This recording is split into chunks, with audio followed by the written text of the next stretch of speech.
राधा माधव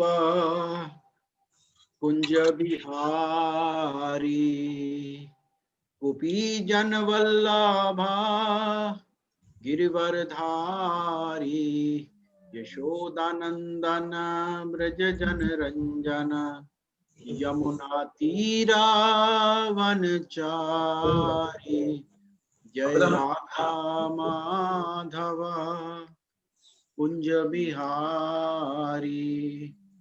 हरे कृष्णा कृष्णा कृष्णा हरे हरे, हरे राम राम राम हरे हरे, हरे कृष्णा कृष्णा कृष्णा हरे हरे, हरे राम राम राम हरे हरे, हरे कृष्णा कृष्णा कृष्णा हरे हरे, हरे राम राम राम हरे हरे। निताई गौरंगा निताई गौरंगा निताई गौरंगा गौरी हरि, जय सच्चिनंदन जय सच्चिनंदन गौर हरि, गौरा गौरा गौर हरि। निताई गौर हरि बोल हरि बोल हरि बोल हरि बोल। जय जय प्रभुपाद प्रभुपाद प्रभुपाद प्रभुपाद, जय जय गुरुदेव गुरुदेव गुरुदेव, जय जय गुरुदेव। निताई गौर प्रेमानंदी हरि हरि बोल। ओम अज्ञानतिमिरन्धस्य ज्ञानाञ्जनशलाकया चक्षुन्मिलितं येन तस्मै श्रीगुरुवे नमः। श्रीचैतन्यमनोभीष्टं स्थापितं येन भूतले स्वयं रूपकदा मह्यं ददाति स्वपदान्तिकं। वन्देऽहं श्रीगुरून् श्रीयुतपदकमलं श्रीगुरून् वैष्णवांश्च श्रीरूपं साग्रजातं सहगना रघुनाथान्वितं तं सजीवम् साद्वैतं सावधूतं परिजना सहितं कृष्ण चैतन्य श्री राधा कृष्ण पादां सहगना ललिता शिविशाखान्वितं च। हे कृष्ण करुणा सिंधु दीनबंधु जगतपते गोपेश गोपिका कांत राधा कांत नमस्तुते। तप्त कांचन गौरांगी राधे वृंदावनेश्वरे वृषभानुसुते देवी प्रणमामि हरिप्रिय। वाञ्छाय कल्पतरुभ्यश्च कृपा सिन्धुभ्येव च पतितानां पावनेभ्यो वैष्णवेभ्यो नमो नमः। जय श्री कृष्ण चैतन्य प्रभु नित्यानंद श्री अद्वैत गदाधर श्रीवासादि गौर भक्तवृंद। हरे कृष्णा कृष्णा कृष्णा हरे हरे, हरे राम राम राम हरे हरे। तो आप सबका स्वागत है। बड़ी प्रसन्नता है आपके साथ हम कुछ भक्ति के बारे में डिस्कस कर रहे हैं। जो कुछ भी प्रभुपाद जी ने और गुरु महाराज ने समझाया है, पूर्ववर्ती आचार्यों की बातों को दोहराना ही भक्ति में सही ढंग का प्रचार है। श्रील प्रभुपाद जी ने कहा, ना तो आपने कुछ जोड़ना है ना घटाना है। अगर एज इट इज यथारूप अगर आप इसको प्रस्तुत करते हो कुछ बातों को भक्ति से रिलेटेड, तो दूसरे के अंदर परिवर्तन आएगा।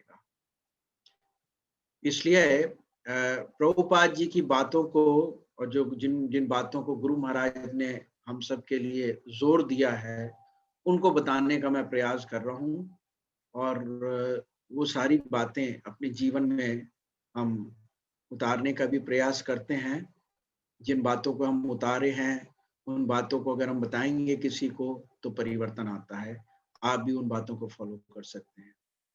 प्रहलाद महाराज को जब उन्होंने उनके सहपाठियों ने पूछा, प्रहलाद तुम बड़ी अच्छी अच्छी बातें बता रहे हो, और प्रहलाद महाराज ने जब कहा कि ये मनुष्य जीवन 5 वर्ष की अवस्था से भक्ति करने के लिए बना है, अन्यथा आदमी आगे जाकर के बहुत कष्ट पाता है। तब उस समय प्रहलाद महाराज के जो असद सहपाठी थे, असुर सहपाठी, वो कहने लगे कि प्रहलाद हम कैसे भक्ति का पालन कर सकते हैं। यहाँ तो सारे लोग तुम्हारे पिता तक जो हैं वो सब विरोधी हैं विष्णु भगवान के, हम हम कैसे पालन कर सकते हैं? तब प्रहलाद महाराज ने कहा कि जैसा मैंने सुना है, अगर तुम वैसे ही पालन करने का प्रयास करोगे तो तुम भी वही मन महसूस करोगे जो मैं महसूस कर रहा हूँ। तो यही परंपरा का ज्ञान है, हमने पूर्ववर्ती आचार्यों की बातों को दोहराना है। गुरु महाराज, प्रभुपाद दोनों ही जो भी हम सब भक्ति में लगे हुए हैं, हम सब के लिए उन्होंने कुछ बातों को बहुत जोर दिया है। श्रील रूप गोस्वामी प्रभुपाद ने अपनी पुस्तक उपदेशामृत में बहुत अच्छे उपदेश हमें दिए हैं, खास करके उन भक्तों को जो प्रगति करना चाहते हैं भक्ति मार्ग पे।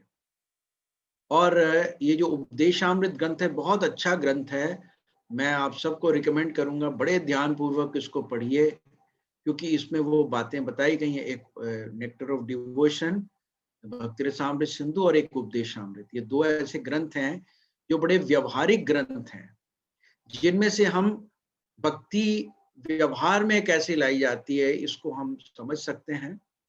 और इसलिए इन दोनों ग्रंथों को आप अपना जैसे सहपाठी बना लीजिए, अपना अंगीकार कर लीजिए, इनको इन पे बड़े ध्यान पूर्वक इनको पढ़िए। ये आध्यात्मिक ग्रंथ होने के कारण बार बार इनको पढ़ना पड़ेगा, क्योंकि हमारी चेतना भौतिक है, इसलिए आध्यात्मिक ग्रंथों में से आध्यात्मिक बातें में कुछ ही समझ में आएंगी। लेकिन बार बार पढ़ने से क्या होगा, जैसे जैसे हमारी चेतना का विकास होगा, शुद्ध होगी चेतना कथा श्रवण करने से और मनन करने से, तो उसका परिणाम ये होगा कि हम इन्हीं ग्रंथों में कुछ और भी ऐसी बातें हमें दिखाई देने लगेंगी जो पहले नहीं दिखाई देती। ये हमारी चेतना पे डिपेंड करता है। अगर आपकी चेतना बहुत उठी हुई है तो अब तुरंत प्रभुपाद जी की सारी बातों को ग्रहण कर लोगे, और अगर चेतना गिरी हुई है तो दो चार बातें अपील करेंगी, बाकी नहीं अपील करेंगे, ना दिखाई भी नहीं देंगे आपको। अंग्रेजी में कहा जाता है रीडिंग बिटवीन द लाइन्स, शब्दों के बीच में क्या तथ्य छुपा है ये समझना सबके बस की बात नहीं। तो आज मैं श्रील रूप गोस्वामी के उपदेशामृत में से जो पहला श्लोक है उसके बारे में थोड़े चर्चा करना चाहूंगा। पहला श्लोक जो है वो जो गुरु बनना चाहते हैं, जो शिष्य धारण करना चाहते हैं, उनकी क्वालिफिकेशन बताई है पहले श्लोक में।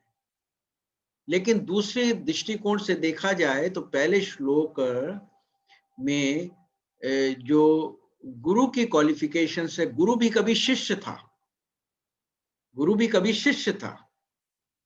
और वो गुरु क्यों बना है? क्योंकि शिष्य में जो क्वालिटीज हैं जब पूरी तरीके से परफेक्ट हो जाता है व्यक्ति, तो वो गुरु के पद पे आ जाता है। तो जो गुरु की क्वालिटीज हैं वो हमारे अंदर भी क्वालिटीज होनी चाहिए, जिस पे हमें वर्क करना है, जिस पे हमें प्रगति करनी है। और ये कौन सी क्वालिटीज हैं? ये जो उपदेशामृत का पहला श्लोक है उसको जो है समझना होता है। पहला श्लोक है वाचो वेगम मनसा क्रोध वेगम जीवा वेगम तुरोपस्त वेगम एतान वेगान यो विषहेत धीरा सर्वम अपि मां पृथ्वीं स शिष्यात। एक धीर व्यक्ति जो कि वाणी के वेग को, और वाणी का वेग क्या है? हमेशा बोलना चाहते हैं। जीवा का वेग जो है हमेशा बोलना चाहता है। मन के वेग को, मन की इच्छाओं को, क्रोध के वेग को, क्रोध से जो हम कार्य कर रहे हैं, और जीवा का वेग, जीवा का वेग जो है कुछ चखना चाहता है, जीवा का वेग, और पेट का वेग, हमेशा काफी खाना चाहता है, भोजन करना चाहता है। और उदरोपस्थ, उपस्थ अर्थात जनेंद्रियों का वेग, काम वासना, जो इन पे कंट्रोल कर लेता है, वो व्यक्ति जो है वो सारे दुनिया में शिष्य बना सकता है। ये श्रील रूप गोस्वामी बताते हैं हमें। कहने का मतलब यह है कि अगर हम उस परम पद को प्राप्त करना चाहते हैं, अगर हम भक्ति में आगे बढ़ना चाहते हैं, तो हमें चाहिए कि हम इन चीजों पे, इन वेगों पे कंट्रोल करने का प्रयास करें। जितनी मात्रा में हम इन वेगों पे कंट्रोल करेंगे, उतनी मात्रा में हमारी भक्ति में प्रगति होगी। और प्रायः हम सब भौतिक संसार से आए हैं, तो ये जितनी भी चीजें हैं, इन पे हमारा कोई कंट्रोल नहीं है अभी। जब हम शिष्य बनने का प्रयास करते हैं, तो जो 4 नियम हैं, उनसे, उनको पालन करने से इन पे कंट्रोल आता है। लेकिन कई ऐसे इनमें भी कंट्रोल हैं जो अभी भी हमारे कंट्रोल में नहीं है, और बड़ा सूक्ष्म है। एक स्थूल कंट्रोल किसी का हो सकता है। मन से कोई व्यक्ति जो है वो भक्ति कर रहा है, लेकिन बीच बीच में मन इधर उधर भाग जाता है, फिर भौतिक संसार में चिंतन शुरू हो जाता है। वाणी पे, मंदिर में तो हम बड़े शांति से बात कर रहे हैं, घर में जाकर के इतनी ऊंची आवाज में बात करेंगे, इसका कोई जवाब ही नहीं है। क्रोध, जब अनुकूल परिस्थिति है, तब तो क्रोध जो है वो हमारे हम कंट्रोल में है। लेकिन जहां कुछ प्रतिकूल परिस्थिति हुई, जहां किसी ने हमें उल्टा सीधा बोल दिया, तो ऐसा लगता है ज्वालामुखी फट गया। तो ये कंट्रोल्स बहुत जरूरी हैं। और क्यों जरूरी हैं, परीक्षित महाराज इस विषय में बताते हैं कि अगर ये कंट्रोल जो है वो नहीं हमारे हाथ में आते हैं, तो हो सकता है जो हमसे पाप कर्म हुए हैं, उनके लिए हमने कुछ प्रायश्चित किया हो, लेकिन फिर हमसे पाप कर्म होते हैं, क्योंकि कंट्रोल नहीं है। हमारी वाणी पे कंट्रोल नहीं है, जीवा पे कंट्रोल नहीं है, क्रोध पे कंट्रोल नहीं है। इसलिए प्रभुपाद जी, इसलिए परीक्षित महाराज सुखदेव गोस्वामी से प्रश्न कहते हैं कि लोग जो हैं नाना प्रकार के प्रायश्चित में जाते हैं, परंतु अगर उनकी उनकी इंद्रियों पे कंट्रोल ही नहीं है, तो प्रायश्चित करने का फायदा क्या है? क्योंकि फिर वो गलती कर लेंगे। जब हमारी सेंसेस पे, इंद्रियों पे कंट्रोल नहीं, तो फिर गलती हो जाती है। इसी प्रकार से जो भक्ति करने का प्रयास कर रहे हैं, वो हरे कृष्ण महामंत्र का जप कर रहे हैं। हरे कृष्ण कृष्ण कृष्ण हरे हरे, हरे राम राम राम हरे हरे। हम हरे कृष्ण महामंत्र का जप कर रहे हैं, लेकिन फिर होता क्या है, बीच में फिर हम कोई मूवी देख लेते हैं, बीच में फिर हम कोई मोबाइल पे कुछ देख लेते हैं, फिर हम जो हैं वो कहीं चले गए, तो कुछ अगर खाने पीने की ऐसी चीज है, तो हम कुछ खाना पीना टेढ़ा मेढ़ा खा लेते हैं चुपचाप। क्या किया जाए, हम जीवा पे कंट्रोल नहीं है। तो फिर अगर हम एक तरफ नाम लेकर के शुद्ध होने का प्रयास करें, दूसरी तरफ फिर हम गलती कर रहे हैं, यही सोच करके, क्या सोच करके कि नाम ले रहे हैं, महामंत्र का जप कर रहे हैं, थोड़ी बहुत गलती हो जाएगी तो चलेगा। तो ये हमारी जो मेंटालिटी है कि नाम जब से हम शुद्ध कर लेंगे, नामनो बलाद यश ही पाप बुद्धि, अर्थात बुरे कर्म करना किस चीज पे कि हम महामंत्र का जप तो कर रहे हैं, सब पाप धुल जाएगा, ये बड़ी विकृति है। और इससे जो है वो कैसे जीव का कल्याण होगा, परीक्षित महाराज कहते, क्योंकि जीव का कल्याण, हम सबका कल्याण तब होगा जब हम ये गलतियां खत्म कर देंगे, गलती खत्म करना रोक देंगे, और यही असली प्रायश्चित है, यही असली प्रायश्चित है। तो जो शिष्य बनना चाहते हैं, जो भक्ति में करना चाहते हैं, उनको ये समझना चाहिए कि ये जो मनुष्य जीवन मिला है, ये अपने आप को इस प्रकार से ट्रेन करना है कि हमारी जो असली ज्ञान है, भगवान के विषय में ये प्रकट हो जाए, ना कि केवल मात्र धार्मिकता पे चलते रहना है कि दीक्षा लेनी है जी, हाँ जी दीक्षा ले लिया, ठीक है जी, सब लोग लेते हैं दीक्षा तो हम भी दीक्षा ले रहे हैं। नहीं, दीक्षा लेने का अर्थ है कि हमें भगवत प्राप्ति के लिए अपने आप को तैयार करना, और भगवत प्राप्ति के लिए तैयार करने के लिए हमारे जीवन में पर्याप्त तपस्या होनी चाहिए, पर्याप्त तपस्या होनी चाहिए। अगर हम तपस्या नहीं करेंगे तो हमारी इंद्रियां कैसे शुद्ध होंगी? जिन इंद्रियों को हमने अनर्गल चीजों में लगा रखा था शुरुआत में, उन इंद्रियों को कैसे मैं कंट्रोल करूंगा अगर मैं तपस्या नहीं करूंगा? ये चीज होना चाहिए, ये रियलाइजेशन होना चाहिए। ये नहीं कि केवल दीक्षा ले ली, ठीक है जी दीक्षा ले ली, अब जैसा चल रहा चलते रहेंगे, हम तो गृहस्थी हैं जी, हमें क्या लेना देना इतना तपस्या करने। जो फुल टाइम डिवोटीज हैं जो मंदिर में हैं, उनके लिए है, हमारे लिए थोड़ी ना बना हुआ है, हम तो गृहस्थी लोग हैं।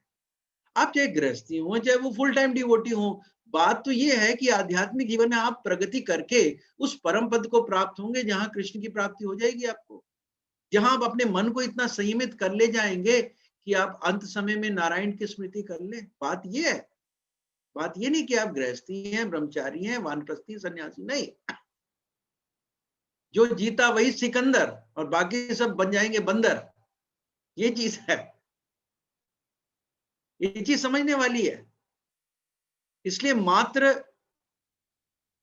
लोगों को दिखाने के लिए, मात्र मन को बहलाने के लिए दीक्षा नहीं ली जाती है। दीक्षा ली जाती है हमें भगवत प्राप्ति करनी है, और भगवत प्राप्ति के लिए आदमी को बहुत सीरियस होना पड़ेगा, ये सोच के चलना पड़ेगा कि मैंने अपने जीवन को कृष्ण के चरणों में लगाना है। मेरे मन के अंदर बहुत सारी इच्छाएं हैं, कोई इंजीनियर बनना चाहता है, कोई फैशन डिजाइनर बनना चाहता है, कोई कुछ बनना चाहता है, इस्कॉन के संपर्क में आए, चलिए दीक्षा ले लेते हैं, हम भी प्रभु जी और माता जी बन जाएंगे, हम भी बन जाएंगे। लेकिन मन के अंदर क्या भावना है कि मैंने अभी डिजाइनर बनना है, अभी दीक्षा, अभी मैंने शादी ब्याह भी करना है, फिर हमने रिश्तेदारों परिवारों के यहाँ भी जाना है, घूमने का हमने भी जाना है, ये भी करना है, वो भी करना है, दुनिया भर की चीजें हमारी खोपड़ी में बैठी हुई है। लेकिन ये नहीं समझे सामान 100 बरस का और पल की खबर नहीं, पल में ही आदमी चला जाएगा। हमें इस चीज का अंदर खौफ नहीं है, अपने डर नहीं है, हमें चिंतन नहीं है कि मैंने भक्ति में कैसे आगे बढ़ना है। मेरा मन जो इतना अभी व्यतीत है कि 16 माला या 32 माला करने में हुलिया टाइट हो जाती है मेरी, है परेशान हो जाता हूँ या हो जाती हूँ, मैं बुरा हाल हो जाता है, खींच खींच के करना पड़ता है। आखिरी समय में मैं कैसे कृष्ण का चिंतन कर पाऊंगा? ये मन में विचार नहीं आता है। जिसके मन में ये विचार आता है वो सीरियस स्टूडेंट है। तो हर एक व्यक्ति को अपने आप को खुद ट्रेनिंग देनी है। गुरुजी हर चीज थोड़ी ना बताएं, गुरु महाराज एक बार डायरेक्शन देते हैं, फिर सीनियर डिवोटीज और बाकी सबसे मिलकर के हम उस जो गुरुजी ने हमें इंस्ट्रक्शन दिए उनको फॉलो करना होता है, उससे हमारी तुरंत प्रगति हो जाती है। तो गुरु कृपा से बताया गया है कि गुरु कृपा से ये सारे कंट्रोल जो हैं, ये सारी जो जो इंद्रियों पे संयम है हर चीज प्रकार, ये गुरु कृपा से बड़ी आसानी से प्राप्त हो सकता है, बशर्ते हम गुरु महाराज की शरण में आके उनके आज्ञा का तो पालन करें। भक्ति सिद्धांत सरस्वती अपनी एक पुस्तक में अनुवृत्ति में लिखते हैं इसके बारे में कि ये जो हम अपने आप को शरीर समझे बैठे हैं, इसके कारण हमारे अंदर 3 प्रकार के वेग बड़े प्रबल हो जाते हैं। पहला वेग है कि बोलने का वेग। बोलने का वेग इतना जबरदस्त वेग होता है, एक मंच पे बहुत सारे लोग बोलने आए थे, जैसे पॉलिटिकल मंच होता है, और पॉलिटिकल मंच पे लोग आते हैं, बोलते हैं, आकर के लाइन लगी हुई है, वो बोल रहे हैं। हुआ क्या, बोलते बोलते एक व्यक्ति जो है बेहोश हो गया। तो किसी ने कहा कि अरे बेहोश हो गया, कहते कोई चिंता नहीं करो, इसको जरा माइक सुंघा दो, और जैसे उसको माइक सुंघा दिया वो ठीक हो गया। मतलब लोगों को माइक की इतनी बीमारी होती है कि माइक अगर थोड़ी देर नहीं मिला उनको मंच पे तो बेहोश हो जाते हैं, ये हालत हो जाती है। तो ये क्या है, बोलने की जो है बड़ी प्रबल इच्छा, मैं कुछ बोलूं, मैं कुछ सुनाऊं। बोले, कई बार हम प्रचार कर रहे होते हैं, दूसरा व्यक्ति बोलता ही चला जाता, सुनना ही नहीं चाहता, फिर डांट लगानी पड़ती है। बोले जाएंगे कि हमारी गुरु बहन है, उसका भी यही हाल है। कोई गलती हो गई, कुछ कुछ सेटल आउट कर रहे हो, बीच में बोलती जाएगी, फिर आखिरकार में चुप करना पड़ता है। चुप हो जाओ, अभी सुनो मैं क्या कह रहा हूँ। फिर कोई गलती दूसरे की बतानी, फिर कोई गलती, ये हालत है। तो बोलने की इतनी जबरदस्त इच्छा होती है कि क्या बताएं। बोलने की बड़ी जरूरत। और दूसरा क्या है, मन की इच्छाएं। मन की स्थिति बड़ी खराब है। महाराज जी वो बताते हैं ना किस तरीके से मन ऐसा दुष्ट है कि यही हमें एक समय कुछ गलत करने को कहता है और फिर यही हमें जूते मारता है मन। जैसे एक व्यक्ति का तबीयत बड़ी खराब थी, पेट बहुत गड़बड़ था। अब वो जो है वो बाजार में निकला तो एक जगह गरम गरम पकोड़े बन रहे थे, पनीर के पकोड़े, और उसकी एकदम से सुगंध आ गई। उसके मन में कहा यार पनीर के पकोड़े बन रहे हैं, थोड़े बहुत खा लेते हैं, 100 ग्राम खा लेते हैं, क्या फर्क पड़ने वाला है। लेकिन बुद्धि कहती भाई तुम्हारा पेट गड़बड़ है, तबीयत खराब हो जाएगी तुम्हारी। मन कहता नहीं 100 ग्राम खा लेते हैं। तो वो 100 ग्राम खाने के चक्कर में व्यक्ति आधा किलो पकौड़े खा जाता है और खा तो जाता है। अब थोड़ी देर के बाद पेट में मरोड़ पड़नी शुरू होती है, बुरा हाल हो जाता है उसका। अब क्या करे, परेशानी हो रही है उसको। अब वही मन कह रहा है क्यों खाए थे पकौड़े तुमने, हैं? तुम्हारा पेट गड़बड़ था, पकौड़े क्यों खाए थे तुमने। वही मन जो है हमें कुछ करता है, वही मन हमें कुछ करता है। एक इसलिए ये मन का वेग इतना जबरदस्त है कि क्या बताएं आपको। मैं कई बार देखता हूँ कि जब भक्त लोग बैठे होते हैं जप करने में, कोई और भी सांसारिक लोग फुल जो नए डिवोटीज बैठे होते हैं, तो बीच में क्या होता है कि वो मन नहीं लगता है, कभी मोबाइल निकालेगा, कभी खड़ा होगा, कभी टहलेगा, कभी ये, एक जगह टिक ही नहीं सकते कि 16 माला एक एक आसन पे बैठ के कर ले, नहीं, कुछ ना कुछ लगा रहता है। ये मन की स्थिति है। तो इस मन को कंट्रोल करना जो है, ये मन की अर्ज जो है, या मन का जो है, ये भी है। और तीसरा क्या है, शरीर की इच्छाएं। शरीर में भोजन की इच्छा होती है, शरीर में काम वासना को तृप्त करने की इच्छा होती है, शरीर सुख दुख चाहता है, ठंडी गर्मी सर्दी बरसात, इन सब से जो है शरीर जो है वो रहता है। तो ये 3 प्रकार की भक्ति सिद्धांत बताते हैं। और कहते हैं कि जब जीव जो है इन 3 प्रकार की डिमांडों के चक्कर में पड़ जाता है तो वो बेचारा जो है वो उसका जीवन बेकार हो जाता है। तो हम इसमें से लेंगे पहला कि किस प्रकार से बोलने की प्रवृत्ति। बोलने की प्रवृत्ति जो है वो लोगों के मन में होता है। जैसे मायावादी लोग हैं जो कृष्ण को के रूप को नहीं मानते, वो बोलते रहते हैं, बक करते रहते हैं, दुनिया भर की चर्चा करते रहते हैं जो कृष्ण से संबंधित नहीं है। और वो लोग चर्चा करते रहते हैं जो बस संसारिक कार्यकलाप हैं कि कुछ संसार में कुछ अच्छा कर्म करें और साथ में हमें उसको फल भुगते हैं। जैसे बहुत सारे कर्मकांडी लोग हैं। दूसरे लोग क्या हैं कि वो लोग जो जीवन में बस खाओ पियो और मजा करो इसके बारे में चर्चा करते रहते हैं, उनकी चर्चा देखो चलती रहती है। और कई ऐसे भी लोग हैं जो दुनिया भर की पुस्तकें लिखते हैं, दुनिया भर की पुस्तकें लिखेंगे, how to control the mind. खुद का माइंड कंट्रोल नहीं होगा लेकिन how to control the mind ऐसे पुस्तकें लिखेंगे। कैसे आप जीवन में सक्सेसफुल हो, कैसे आप लोगों को बेवकूफ बनाएं, कैसे आप ज्यादा पैसे कमाएं। ये सब क्या है कि जो पुस्तक लिखने की बड़ी प्रबल इच्छा होती है, मतलब बोलने की बड़ी प्रबल इच्छा। तो लेकिन हमें इस बोलने की प्रवृत्ति को रोकना है। प्रभुपाद जी समझाते हैं अपने तात्पर्य में कि अपनी वाणी को रोकने का मतलब ये नहीं है कि आप जो है अपनी वाणी बंद कर दो, आप मौनी बाबा बन जाओ। नहीं, आपको बोलना है। और बोलने पे कंट्रोल कैसे आएगा, जब आप केवल कृष्ण के बारे में चर्चा करो, केवल कृष्ण के बारे में चर्चा करो। ये ही राज की बात है। अगर आप आज से ठान लो मैंने केवल कृष्ण के बारे में चर्चा, एक महात्मा जी थे, वो जो है उनसे कोई अगर बोलता था तो वो कोई बात नहीं करते थे। कोई कहता था महात्मा जी कैसे हैं, श्री कृष्ण गोविंद हरे मुरारे, हे नाथ नारायण नन देव। महात्मा जी आपने प्रसाद पाया, श्री कृष्ण गोविंद हरे मुरारे, हे नाथ नारायण मम देव देव। इस तरीके से वो केवल कृष्ण का नाम लेते थे। एक ब्रज के एक ऐसे संत थे। तो क्या है, इससे जब हम कृष्ण की चर्चा केवल करते हैं, देखो ये बड़ी प्रैक्टिकल चीज मैं आपको बता रहा हूं। आज से आप ये देख लो कि मैंने जो चर्चा करनी है शरीर और आत्मा को रखने के लिए, जो इम्पोर्टेंट काम है करें, अन्यथा बाकी क्या है, केवल कृष्ण के बारे में चर्चा कर रहे हैं। कोई कहेगा कि देखो जी बड़ी लड़ाइयां चलती रहती हैं, कहो हाँ जी महाभारत के समय भी लड़ाइयां चलती रहती थी, कृष्ण अर्जुन को ज्ञान दे रहे हैं, क्या कृष्ण की चर्चा शुरू हो गई। तो इस प्रकार से सारी बातों को अगर कृष्ण की ओर रखेंगे तो आप पाएंगे कि आपकी जो बोलने की जो अर्ज है, या बोलने की जो क्षमता है, या बोलने के जो जो आपके अंदर वेग आता है, वो अपने आप कंट्रोल में आ जाए। खूब बोलिए, लेकिन बोलिए क्या, कृष्ण कथा बोलिए। 11 देखे ताहा कहे कृष्ण उपदेश। इससे आपकी वाणी को कंट्रोल आ जाएगा। उसके बाद फिर क्या है, मन पे कंट्रोल। मन क्या है, मन का काम क्या है, संकल्प विकल्प। इस तरीके से मन हमेशा फ्लिकरिंग रहता है, हमेशा चलता रहता है। इसमें अगर इसको 2 पोर्शंस में डिवाइड किया जाए तो एक उसका क्या है, किसी चीज के प्रति बहुत अटैचमेंट, मन का किसी चीज के प्रति बहुत अटैचमेंट है। जिस चीज के प्रति अटैचमेंट होगा उसी तरफ भागेगा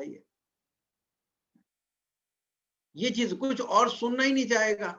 इसको कहते हैं अविरोध प्रीति, किसी चीज के बारे में अटैचमेंट बहुत ज्यादा। और दूसरा क्या है, दूसरा है कि मन के अंदर क्रोध है। क्रोध क्यों आता है, फ्रस्ट्रेशन के कारण। इसको कहते हैं विरोध युक्त क्रोध। किसी चीज का जो है वो विरोध है तो उसके प्रति बड़ा क्रोध है हमारा। और फ्रस्ट्रेशन, गुरु महाराज कहते हैं ना कि अगर हमारी इच्छा पूरी नहीं होती है तो क्रोध आता है, और क्रोध जो है वो किससे जनित है कि हम कर नहीं पाए कोई काम, इसलिए बड़ा ये स्थिति है। तो ये 2 स्थिति में मन जो है करता रहता है, या तो अटैचमेंट होगा, राग होगा, या फिर द्वेष होगा। इसमें हमारा मन लगा रहता है। कृष्ण प्रभु जी, दंडवत कोटि कोटि प्रणाम। और यही कारण है कि ज्ञानी और कर्मी और श्री वृंदावन धाम वो जो है वो लगे रहते हैं इन चीजों में। और आम संसारिक लोग भी जो है इसी में फंसे रहते हैं, हमेशा मन की स्थिति में फंसे रहते हैं हमेशा। कभी जब उनकी इच्छाएं पूरी नहीं होती हैं तब हमेशा उनके अंदर क्रोध बना रहता है।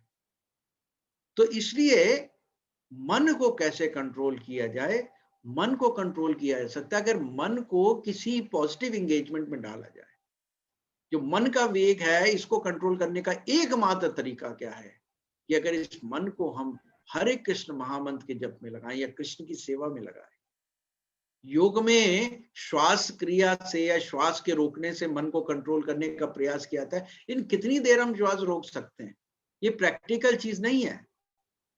तो मन को कंट्रोल करने का क्या तरीका है, अगर हम इस मन को कृष्ण की सेवा में लगाएं या कृष्ण के चिंतन में लगाएं। और सबसे बढ़िया तरीका चैतन्य महाप्रभु ने जो बताया वो क्या है, हरे कृष्णा कृष्ण कृष्ण हरे हरे, हरे राम राम इससे कंट्रोल। तो मन की स्थिति जो है वो इस प्रकार से आ जाएगी। और फिर उसके बाद आता है कि गुस्सा। अभी देखिए गुस्सा जो है वो हर व्यक्ति को आता है, किसी में कम होता है, किसी में ज्यादा होता है। और जब गुस्सा आता है तो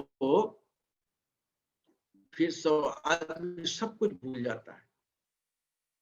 क्रोध जो है वो सर्वभक्षी पापी शत्रु है, वो हमारी बुद्धि को बिल्कुल जीरो कर देता है उस समय। कई बार आप देखो सड़क पे लोग जो है क्रोधित होकर के लड़ रहे होते हैं, बीच बाजार में लड़ रहे होते हैं, चारों तरफ ट्रैफिक जैम होता है लेकिन वो लड़ते ही रहते हैं। उनको कोई चिंता नहीं कि इतना ट्रैफिक जैम, इतने लोग परेशान हो, उनको बस लड़ने से पड़े हो, लड़ते रहते हैं। तो वो किसी भी प्रकार से वो कुछ नहीं देख पाते हैं, और कई बार इस क्रोध के कारण बहुत अनर्थ हो जाता है। बातें जो हैं वो बहुत बिगड़ जाती हैं, परिवार में, समाज में, सब जगह। और जो अपने क्रोध पे कंट्रोल कर लेता है वो बड़ा राजा है एक तरीके से देखा जाए।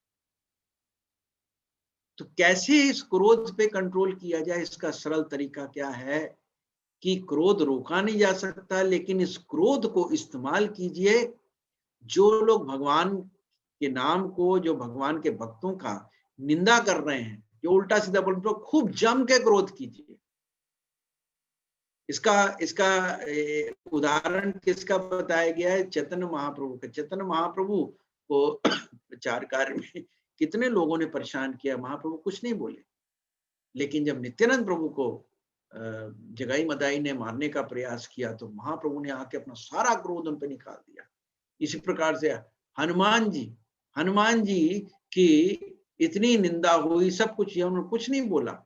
लेकिन जब राम जी के प्रति रावण ने उल्टा सीधा बोला तो हनुमान जी ने गुस्से में अपना जो गुस्सा अंदर था वो सारा लंका को जलाने में लगा दिया।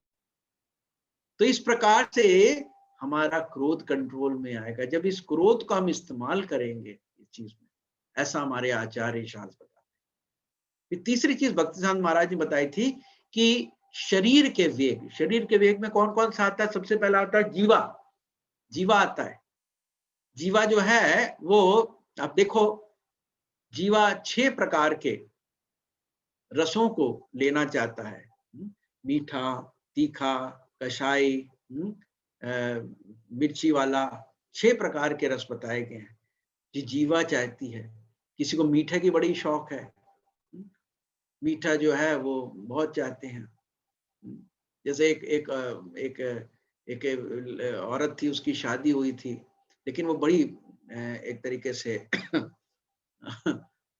बड़ी ही काम काज नहीं करना चाहती थी, निकम्मा जो होता है ना। तो नई शादी हुई, हस्बैंड ने काम करने जाना है तो इसने कुछ ना कुछ ड्रामा करना, बेचारा ना भोजन कौन पकाए उसके लिए, रोज के रोज सर दर्द पकड़ के बैठ जाती थी। अभी बेचारा हस्बैंड बना के जाता था घर से बाहर, और जैसे ही घर से बाहर निकला इसने उठना और बढ़िया बढ़िया चीजें बनानी और खाना जम करके। जीवा पे कंट्रोल नहीं है। तो क्या किया जाए? तो क्या हुआ कि अब वो तो बेचारा सोचता था पता नहीं बड़ी तबीयत खराब है मेरी बीवी की, ऐसे। तो जो बगल वाले में जो बगल में अपना बगल में जो होते हैं ना लोग, क्या नाम को कहते हैं, नेबर्स जो हैं, बगल वाले जो हैं, वो ये अपनी खिड़की से देखते थे कि ये चली जाती है, ये चला जाता है और ये इसके बाद आकर के इसने मौज करनी होती है, तरीका क्या है? तो बड़ी दुष्ट औरत है। तो उस दिन मेरे कहते हैं कि श्रीमान जी आप रोज इतना परेशान होते हैं, हाँ मेरी बीवी बड़ी बीमार रहती है, क्या करें? कहते हैं आपकी बीवी बीमार नहीं रहती है तो सब ड्रामा करती रहती है। चलो मैं आपको दिखाता हूँ। तो एक दिन वो काम के बहाने तो गया, लेकिन नेबर्स के घर पे आ गया। ऊपर जाकर के उसने देखा कि जो बीबी सर पकड़ के बैठी थी वो एकदम से उठी। जैसे ही वो गया और जाके उसने अपना खाना पीना, बढ़िया पनीर की सब्जी बनाई, ये बनाया, खा पी करके अब घूम रही, आराम कर रही है, कोई काम धाम नहीं, बर्तन वर्तन छोड़ दिया कि शाम को आएगा पति अपने आप धोएगा आकर के। उसको समझाया इसको सीधा करना पड़ेगा मेरे को, ये तो बड़ा दुष्टित है। तो अगले दिन क्या हुआ कि पति सो रहा था, तो जाने का टाइम आ गया, ऑफिस जाने का टाइम है, पति उठा ही नहीं। अब वो कहती है जी उठो ऑफिस नहीं जाना है, क्योंकि इसको भूख लग रही है, इसको कुछ ना कुछ जो है बढ़िया बढ़िया बनाना है, पति के सामने बनाना नहीं है उसने, चुपचाप अपना काम करना है। तो जैसे ही वो धक्के मार के उठाने का प्रयास कर रही है, जैसे ही उसने धक्का मारा, पति तो पूरा ही उलट गया। अब ये सोचने लगे, अरे बाप रे बाप, ये तो मेरा पति लगता है मर गया। अब मर गया है तो उसको ये चिंता नहीं है कि ये मर गया है, हाय, उसको चिंता इस बात की हो गई कि अभी तो मेरे को 2-3 दिन कुछ नहीं खाना होगा, मैं तो फास्ट करना पड़ेगा, तो श्राद्ध ये वो सब करना पड़ेगा। अरे बाप रे। तो क्या हुआ, उसने कहा कि इससे पहले कि बिरादरी के लोग आए और आपदैया मचे, मैं फटाफट बना लेता हूँ। तो उसने क्या बनाया, जल्दी खीर बनाई बढ़िया बढ़िया सी, और बेसन घोला अच्छी तरीके से, उसको वो किया, उसकी पिन्नियां बना ली और क्या किया, कहती हैं कि पिन्नियां रख लेती हूँ अपने जेब में या इसमें थैले में रख लेती हूँ, धीरे धीरे खाती रहूंगी बीच में रास्ते में, क्योंकि अभी तो जब मातम बनना शुरू होगा तो कुछ खाना पीना तो बनेगा नहीं, तो भूखो तो मरना पड़ेगा, बड़ा मुश्किल हो जाएगा। तो उसने क्या किया, उसने खीर जल्दी दनादन बढ़िया सी रबड़ी वाली खीर खा ली है, और आकर के अब हस्बैंड के पास आकर के चिल्लाने लगे, ए जी सानू कुछ दसो, सानू कुछ किथे तुसी चले गए, सानू दसो। पंजाबी लोग थे, ड्रामे ज्यादा करते सानू दसो, कुछ तो बोलो। बाकी लोग आ गए आ गए आ गए, सारे लोग क्या हुआ क्या हुआ, चले गए जी चले गए जी चले गए जी, ओ तुसी सानू छड़ के चले गए, सानू कुछ दसो किथे गए की है हस्बैंड जो है वो मुंह अपना छुपा करके कहता है कि वो कहते हैं तुसी सारी खीर खाई हुन पिन्नी तो चखो, चेस घस घस के बोला वो जो है कि सारी तो तुमने खीर खा ली, अब पिन्नी भी चख लो ना, तुम क्या ये बात कर रही हो। तो जो है उसका खुलासा हो गया। तो ये हालत होती है खाने पे, जो कंट्रोल कई लोगों का क्या है, जीवा पे कंट्रोल ही नहीं होता है। कई लोग डायबिटीज के मरीज होते हैं और रात में उठ करके जो है वो अपना फ्रिज खोल करके कुछ मीठा मीठा खाने का प्रयास करेंगे इस तरीके से। तो ये कंट्रोल बहुत जरूरी है, क्योंकि जब तक हम उल्टा सीधा खाते रहेंगे, विषयीर अन्न खाइले मलिन है मन, मलिन है मन नाही कृष्ण स्मरण। अगर हम उल्टा सीधा अन्न खाते रहेंगे अपने टेस्ट के लिए, तो हमारा मन मलिन हो जाएगा और फिर कृष्ण का स्मरण नहीं होगा।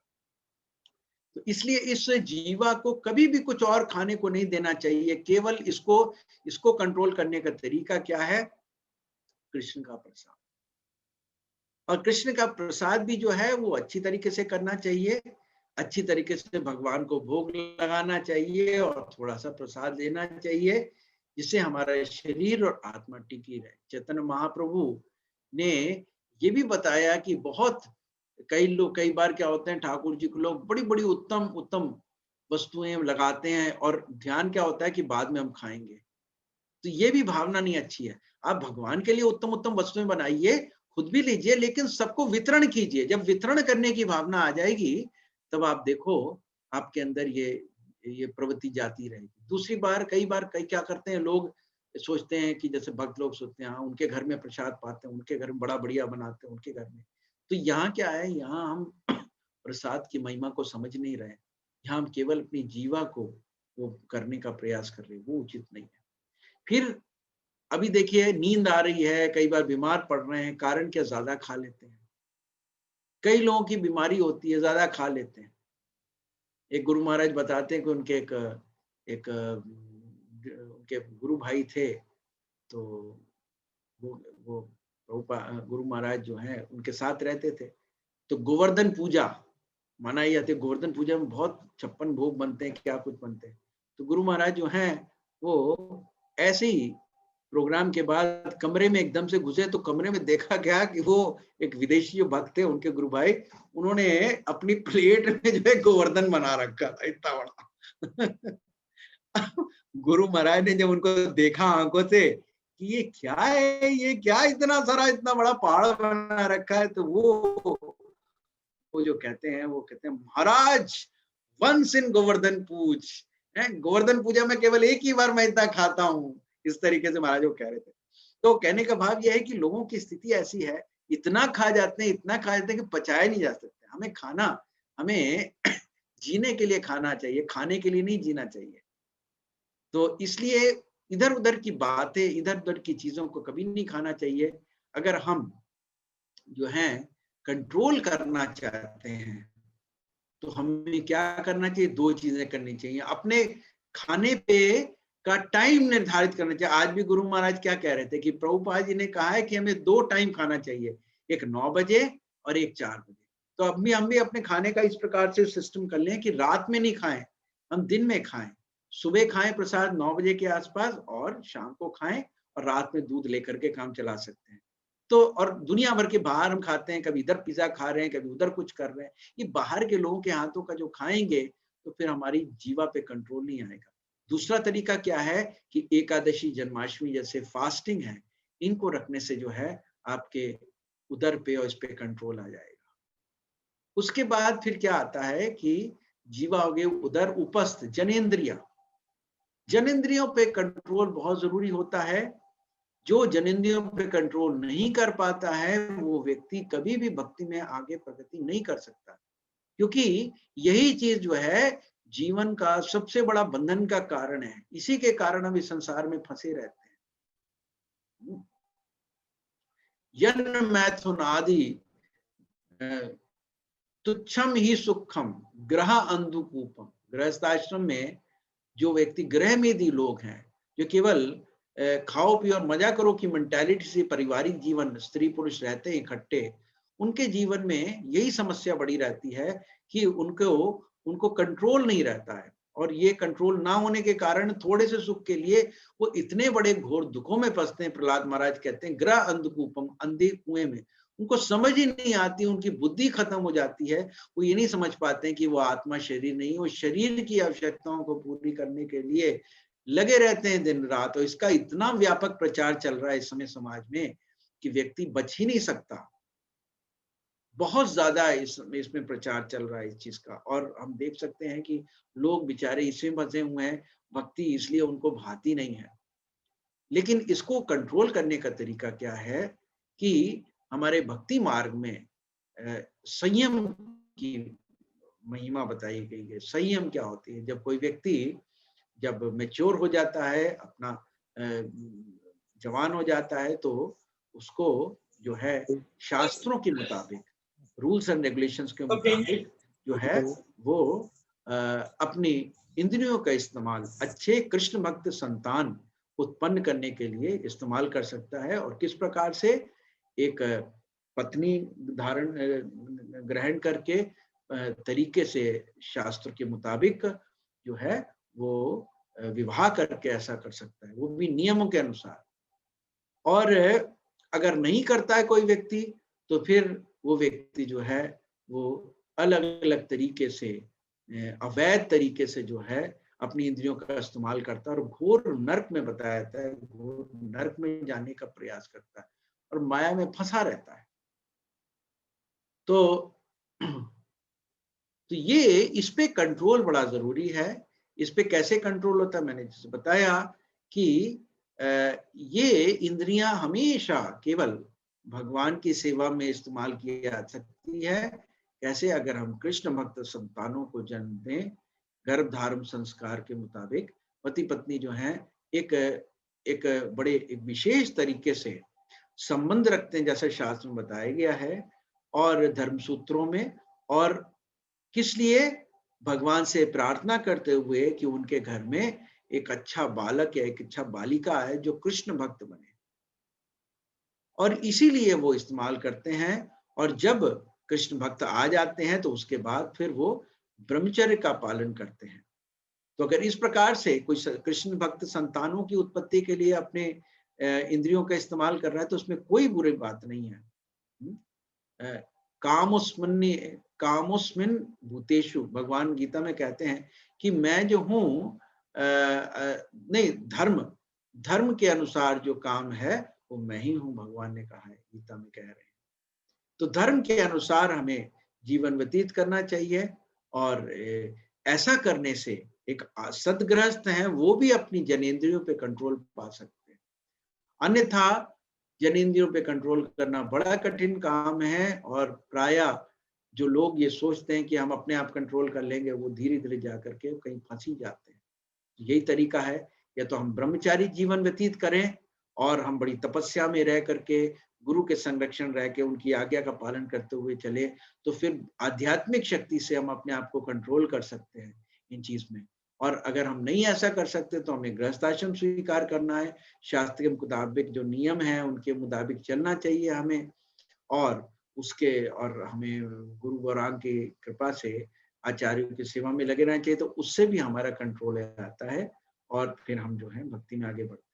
जो नहीं कंट्रोल कर पाते हैं वो कभी भी भक्ति में आगे नहीं बढ़ सकते हैं, ये चीज बताई गई है। तो इसमें एक और चीज जो वर्णन किया रूप गोस्वामी ने कि देखो आप ये जीवा उदर उपस्थ ये एक ही लाइन में है। अगर हम जीवा पे खाने पीने पे कंट्रोल कर लेंगे, केवल कृष्ण प्रसाद पाएंगे, तो आप देखोगे कि पेट भी कंट्रोल हो जाएगा और जनेंद्रियां भी कंट्रोल हो जाएंगी। तो खाने पे बहुत इंपॉर्टेंट है, ये बहुत जरूरी है। प्रहलाद महाराज क्या कहते हैं? मतिर न कृष्णे परता स्वातो व मिथो भी पादेत ग्रह वृतानाम अदांत गोबीर विशितान तमिश्रम पुनः पुनश्चर्विता चर्विता नाम। जिन लोगों ने ये सोचा है कि भौतिक संसार में हमारी जो अवधि है उसको मैं बढ़ा लूं, उनके लिए इंद्रियों पे, इंद्रियों का तर्पण जो है, जो इंद्रियों का तर्पण ले रहे हैं, उनका कोई भी अस्तित्व नहीं है कि वो कृष्ण भक्त बन जाएंगे। किसी भी प्रकार से वो अपने स्तर पे भी नहीं बन सकते हैं, या फिर किसी और के शिक्षा के आधार पे भी चलने से, या फिर सामूहिक तौर पे रहने से भी नहीं प्रगति कर सकते हैं। क्योंकि ऐसे लोग जो हैं वो अपनी जो असंयमित इंद्रियां हैं उनके कारण खींचे चले जाते हैं और वो अंधकार में गिरते चले जाते हैं, और वो किन चीजों में लग जाते हैं कि पुनः चरवा चर्विता, जो लोग चूस के फेंक देते हैं विषयी वस्तुओं को, वही दोबारा वो चबाते हैं। एक व्यक्ति ने आकर के कोई गंदी मैगजीन देख ली, पूरी पढ़ ली और उससे जो है अपने मन को और गंदा कर लिया, तृप्त कर लिया अपनी वासनाओं को। फिर दूसरा व्यक्ति आया, फिर उसने मैगजीन, पुनः चरवा चर्विता, ये बताया गया। तो इस प्रकार से हम ये चीजों को अगर हम कंट्रोल करने का प्रयास करते हैं तो हम पाएंगे कि हम भक्ति में आगे बढ़ेंगे, और हमें कंट्रोल करना ही है। जो भी भक्ति में आगे बढ़ना चाहते हैं, भजन करना चाहते हैं, उनके लिए बड़ा जरूरी है ये चीज पे कंट्रोल करना। किसचे पे? वाणी पे कंट्रोल करना, क्रोध पे कंट्रोल करना, मन पे कंट्रोल करना, जीवा पे कंट्रोल करना, उधरों अपना पेट पे कंट्रोल करना, जनेंद्रियों पे कंट्रोल करना। ये हर हालत में हर एक शिष्य को चाहिए कि आज से इस कंट्रोल में लग जाए। जितना हम इनको कंट्रोल कर लेंगे, हम उतना भक्ति में आगे बढ़ते चले जाएंगे, उतनी हमारी प्रगति होगी। ये मन में बैठा के रखना है कि हम भक्ति में आगे अगर बढ़ना चाहते हैं तो इन पे कंट्रोल करना ही करना है। अगर नहीं करेंगे तो मेरी भक्ति नहीं बढ़ेगी, चाहे मैं दीक्षा लूं, चाहे कुछ भी लूं, चाहे ब्राह्मण दीक्षित हो जाऊं। जब तक ये कंट्रोल में नहीं होएगा तब तक कृष्ण नहीं मिलने वाले हैं। जब तक हम इन चीजों में गिरते रहेंगे तब तक कृष्ण नहीं मिलने वाले हैं। इस बात को हमें गांठ बांध लेना चाहिए, जो भी शिष्य बनना चाहते हैं भक्ति में आगे। धन्यवाद आपका श्रवण करने के लिए, और मैं अब समय दूंगा प्रश्नोत्तरी के लिए। प्रश्नोत्तरी का समय ज्यादा लग जाता है, इसलिए प्रश्नोत्तरी के लिए मैं थोड़ा ज्यादा समय दे रहा हूँ। तो किसी ने प्रश्न कोई करना है तो कर सकता है। मैं चैट बॉक्स में एक बार देख लूं, किसी का कोई प्रश्न तो नहीं है।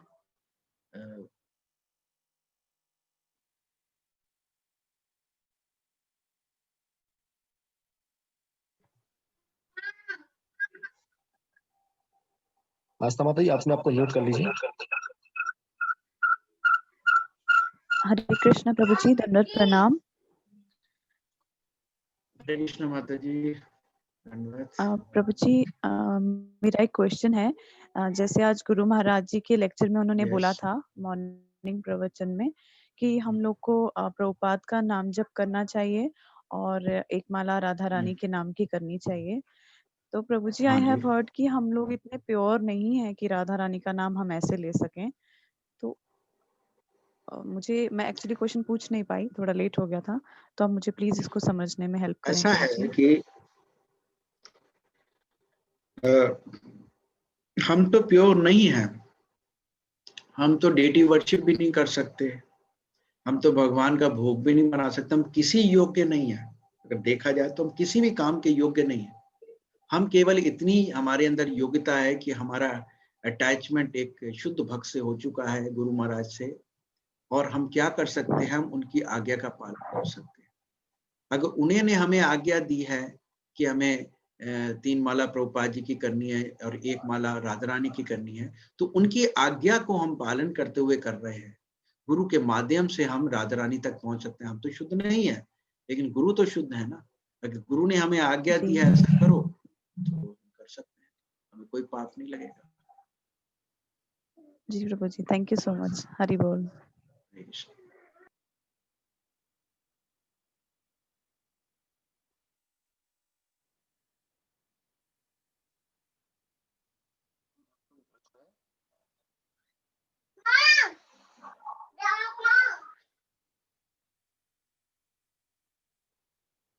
कृष्णा। किसी और भक्त को कोई प्रश्न है? ये नीता माता जी, आप प्रश्न पूछ सकते हैं अपना। हरे कृष्णा प्रभु जी, दंडवत प्रणाम।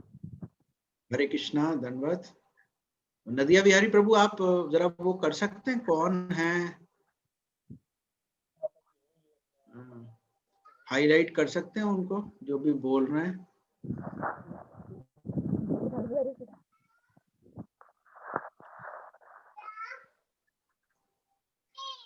हरे कृष्ण माता जी।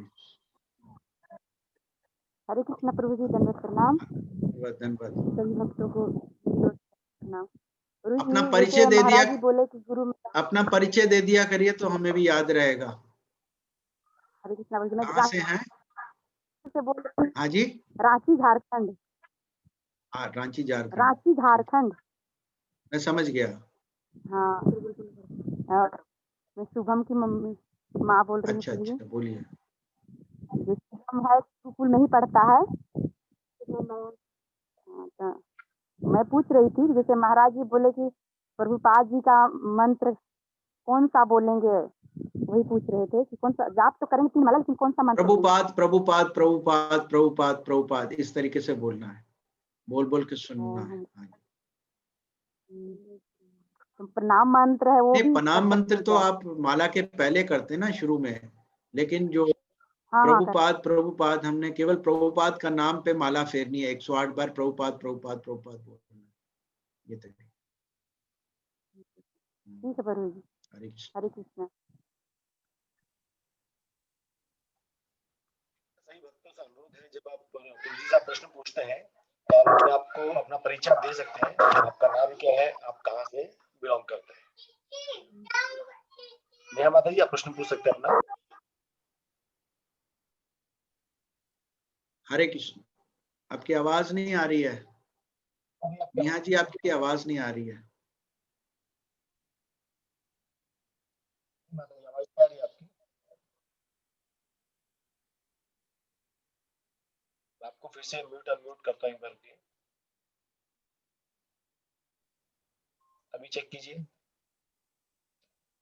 नहीं माता जी, आवाज नहीं आ रही है। आप एक काम कीजिए, मीटिंग लेफ्ट करके आप फिर से बार रिज्वाइन कीजिए, आपको इजी रहेगा। प्रतिभा माता जी, आपको अनम्यूट कर रहा हूं मैं, आप भी परिचय दे सकते हैं। हरे कृष्णा प्रभु जी। हरे कृष्णा जी। हाँ, मैं प्रतिभा कुमारी बिहार मुजफ्फरपुर से बोल रही हूँ। हाँ जी, बोलिए। हाँ, दंडवत प्रणाम प्रभु जी। धन्यवाद। हाँ, पहले हमको ये पूछना है कि पहले प्रभुपाद जी का ही जाप कर लेना है, उसके बाद महामंत्र का जाप करना है। पहले प्रभुपाद जी की एक माला करनी है, 3 माला जी। प्रभुपाद प्रभुपाद, उसके बाद राधा रानी की एक माला करनी, राधे राधे राधे करके जी। और फिर महामंत्र की 108 16 माला करनी है। अच्छा, तो इससे हमारी भक्ति और आगे बढ़ेगी। बिल्कुल बिल्कुल, ये गुरु जी के वचन है ना, इसलिए बढ़ेगी जी। और हम लोग को बहुत मेरी इच्छा है जो मतलब कितना जल्दी हम लोग को महाराज जी का आशीर्वाद प्रदान हो, यानी कि दीक्षा प्राप्त हो। अब ये कोविड खत्म होएगा, उसके बाद देखते हैं हम। व्यास पूजा पे महाराज जी अगर दीक्षा देंगे तो फिर हम विचार कर सकते हैं। आपकी जो भी प्रगति है भक्ति में, आपकी क्लासेस वगैरह हुई हैं और बाकी सारा कुछ आपका जो भी कंप्लीट हुआ होगा, माला आपकी हो रही होगी पूरी, तो दीक्षा के लिए प्रयास किया जा सकता है। ठीक है प्रभु जी, धन्यवाद प्रणाम। हरे कृष्णा। हरे कृष्ण। देहरादून से दंडवत प्रणाम प्रभु जी। धन्यवाद।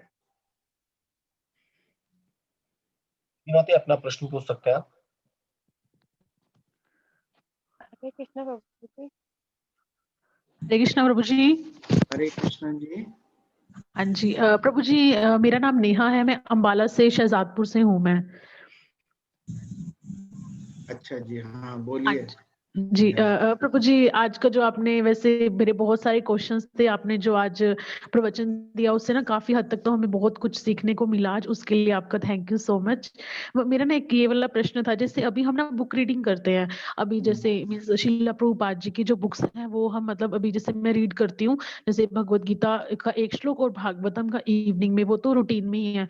उसके अलावा जो बाकी हम बुक्स रीड करते हैं ना, उसमें प्रॉब्लम क्या होती है, जब हम रीड करते हैं तब तो हमें बहुत अच्छे से समझ भी आता है और हमें वो याद भी रहता है, पर कुछ टाइम के बाद ना वो सब कुछ धुंधला हो जाता है, तो अब इस चीज का क्या किया जाए? ऐसा होता है, जो बातें आपको अपील करती हैं वो लिख लीजिए एक जगह, जी और प्रभु उसको जी। उसको बड़े बड़े अक्षरों में पेपर पे लिख के चिपका दीजिए, जहाँ आप सोते हैं, जहाँ बैठते हैं, जहाँ रीडिंग करते हैं। तो जब आप वहाँ देखोगे, आपको दोबारा बार बार वो चीजें बाद में याद आएंगी, बार बार आपकी रिमेम्बरेंस में आएगी। भूलने की बीमारी तो हमारी बहुत टाइम से है, लेकिन रिवाइव करने का तरीका यह है कि बार बार उन बातों को हम दोहराएं और सोचें समझें, तो हमारे दिमाग में बैठ जाए। ठीक है प्रभु जी। जी प्रभु जी, एक एक प्रश्न और था। एक्चुअली जैसे हम अपनी क्लासेस लगाते हैं, जैसे जो हमारी कॉलेज की क्लासेस होती हैं या हम इंस्टीट्यूट्स में जो क्लासेस लगाते हैं, तो वहाँ पे जो टीचर्स होते हैं ना, वो थोड़ा ना गलत मैसेज कन्वे करते हैं। मीन्स अगर हम भक्ति की बात, तो चलो एक अलग ही चीज है, जैसे अगर रिलीजन की भी बात की जाए या किसी भी, वो गंदे गंदे कमेंट पास करते हैं। मीन्स मेनली तो हिंदू हिंदी मतलब जो हमारा सनातन धर्म है या हिंदुइज्म है, उसके ऊपर बहुत ज्यादा। तो उस चीजों से हम क्लास में रहते हुए भी अपने आप को कैसे सेपरेट कर सकते हैं? मतलब बहुत ज्यादा ही गलत बातें बोली जाती हैं ऐसे, तो हम, मुझे तो बहुत बुरा लगता है उस टाइम। देखिए, ऐसा है कि कई जगह हम उनको रिफ्यूट भी कर सकते हैं। अगर हम फिलॉसफी अच्छी तरह जानते हैं तो उनको दबा भी सकते हैं। और कई जगह जब हम देखते हैं केवल वो वाद विवाद की इच्छा रखते हैं, तो हमें ज्यादा बोलने की जरूरत नहीं, उस स्थान को छोड़ दीजिए। प्रभु, अगर क्लास का जो टीचर्स है, मतलब जो टीचर ही ऐसे मिसबिहेव, मतलब ऐसे ऐसे करते हैं, तो उस टाइम फिर मैं अपने आप को ना, एक्चुअली मेरा ना मैसअप हो जाता है कि मैं यहाँ भी वहां भी, मुझे ना कई बार ऐसा लगता है कि ये बहुत ज्यादा ना, जैसे कहते हैं ना, खिचड़ी टीचर्स सी कहाँ, पक। आप पढ़ाई करते हैं कि पढ़ाते हैं? मैं पढ़ाई करती हूँ प्रभु, अगर मैं जहाँ पढ़ाती हूँ वहां तो मैं क्या पढ़ाई कर रही हैं? अब मैं एक्चुअली यूपीएससी के लिए प्रिपेयर कर रही हूँ प्रभु जी अभी। अच्छा अच्छा। जी, तो तो ये वहां पे सोचिए जो ना, हमारे टीचर्स। जी। ये सोचिए कि उनकी कैलिबर उतनी है, वो टीचर जरूर हैं हमारे, भौतिक ज्ञान में वो टीचर हैं, लेकिन आध्यात्मिक ज्ञान में वो जीरो हैं। तो वो जो बोल रहे हैं, कुछ बात बोल रहे हैं, हमें समय काल परिस्थिति देख के उसको रिफ्यूट भी कह सकता है, या उनको ये कहा जाता है कि हम आपकी बात से सहमत नहीं है, आप ये पुस्तक पढ़िए, इसमें आपकी बात जो भी आप कह रहे हैं ना कि वो किस तरीके से ठीक नहीं है, वो इसमें दी हुई है। वो प्रभुपाद की कोई छोटी पुस्तक दे दीजिए उनको, वो कुछ पढ़ेंगे खुद तो समझेंगे। आप जी। एज अ स्टूडेंट कुछ बताओगे तो उनकी ईगो इतनी ज्यादा होती है कि वो कभी उसको स्वीकार नहीं करेंगे। जी हाँ जी, जी प्रभु जी, हाँ ये जी। तो बेस्ट तरीका ये है कि बगैर वाद विवाद किए हम उनको कहें, सर या मैम, ये आप पुस्तक पढ़िए, बहुत अच्छी पुस्तक है रिलीजन के बारे में, फिर हम विचार करेंगे। तो आधे से ज्यादा उनके प्रश्न के हल तो प्रभुपाद ही दे देंगे, हम जितना कन्विंस नहीं कर सकते। जी, जी प्रभु जी। और वो जो हमें वहाँ पे जो स्टडी कराते हैं, बस हमें उसमें से स्टडी का निकाल के बाकी सब छोड़ देना चाहिए ना। मीन्स कई बार तो उसका काफी नेगेटिव इम्पैक्ट हो जाता है प्रभु, एक्चुअली ये हाँ, तो प्रॉब्लम रहती आप देखो, देखिए, अभी आप अपने यूपीएससी में पास होने के लिए कर रहे हैं, तो जो रिक्वायर्ड है वो आप देख लो, जो अनर्गल चीजें उनको छोड़ दो। हमें हमें हंस की तरह होना चाहिए, जैसे हंस दूध और पानी को सेपरेट कर देता ना, दूध ले लेता पानी छोड़ता, इसी प्रकार से हमने भी जो रेलिवेंट चीजें हैं वो हम ले लेते हैं, बाकी चीज छोड़ देते हैं। जी। जी प्रभु जी, thank you so much. Hare Krishna प्रभु जी। डिस्टर्ब नहीं होना चाहिए। संसार में जी, लोग हैं, फंसे हुए हैं, वो ऐसे ही बिहेव करेंगे। ठीक है जी प्रभु जी, हरे कृष्णा प्रभु जी, थैंक यू। हरे कृष्ण। भाई आप अपना प्रश्न पूछ सकते हैं। हरे कृष्णा प्रभु जी। हरे कृष्णा। प्रभु जी, मेरा प्रश्न है, मैंने आपको कहना था कि जब मैं जैसे माला कर रही होती हूँ तो एकदम से ना ध्यान लगना शुरू हो जाता है। तो कई बार माला पता नहीं चलता, तो वो दोबारा से फिर 1 से स्टार्ट कर देती हूँ, तो उसका कुछ ऐसा नहीं है ना, ध्यान लग जाता है उसमें। अच्छा, जी। नहीं तो काउंटिंग करते रहना चाहिए, कोशिश करनी चाहिए, काउंटिंग करें, जी। ध्यान लगे, जरूर अच्छी बात है। हम आंखें खोल करके जप करें, आंखें बंद करके नहीं करें, आंखें खोल करके जप करें। प्रभु जी मैं कर रही होती हूँ ना, तो एकदम से पता नहीं जैसे वाइब्रेट होना शुरू हो जाती है, बॉडी में वाइब्रेशन होती है और अच्छा, पता नहीं ध्यान लग जाता है वाइब्रेशन से। नहीं मैं बोल रही आंखें खोल के भी ध्यान लग जाता है। हाँ जी, जैसे मैं मतलब हरे कृष्णा कृष्णा कृष्णा हरे हरे, हरे राम राम राम हरे हरे ऊँची-ऊँची बोल रही होती हूँ, तो बॉडी वाइब्रेट होती है तो और आंखें बंद आँखें करते बंद हैं हो आप क्या? जाती। हाँ जी प्रभु आंखें जी, तो प्रभु जी, पहले तो आंख मतलब जी, जी, जी। नहीं, आप जो जप कर रहे होते हैं आंखें बंद होती हैं उस समय आपकी? प्रभु जी खोल के ही करती हूँ, तो हाँ, जब बॉडी वाइब्रेट होती है तो आँखें बंद होनी शुरू हो जाती है, तो अच्छा, उसके बाद ध्यान लग जाता है। बताएँ। अच्छा, अच्छा, अच्छा। तो फिर वो माला का पता नहीं चलता है, ध्यान ध्यान लग जाता है, ऐसे हो जाता है। अच्छा, अच्छा। तो जी, ऐसा कीजिए, जब आप जप शुरू करते हो ना, हाँ जी, एक माला का जप शुरू करते हो तो माला एक लिख लिया करिए, 1 माला लिख लिया करिए। ठीक और है कहीं जी। आपका ध्यान भी लग जाता है, आप जप तो करते रहोगे, कोई बात नहीं, एक माला तो हो गई आपकी। फिर जब आपका ध्यान टूटते हैं तो फिर आप दोबारा दूसरी माला शुरू करो, इस तरीके से करो। उसमें कोई हर्जा नहीं है, आप लगे रहो, करते रहो, ठीक है? धन्यवाद लेकिन प्रभु जी। राइट करके करो। राइटिंग आप 1 माला आपने कर रहे हो, पहले स्टार्ट की तो 1 लिख लो, फिर दूसरी माला स्टार्ट की तो +1 कर दो, इस तरीके से आप माला करो। ठीक है जी। धन्यवाद प्रभु जी। हरे कृष्णा। हरे कृष्ण। मुकेश भाई आप अपना प्रश्न पूछ सकते हैं। हरे कृष्णा प्रभु जी, दंडवत प्रणाम। धन्यवाद। हाँ जी आपका मुकेश जी। आपसे रिक्वेस्ट प्रभु जी मेरा एक क्वेश्चन ये था, क्वेश्चन मेरा नहीं था, क्वेश्चन किसी व्यक्ति का था, वो मेरे थ्रू पूछ रहे हैं आपसे।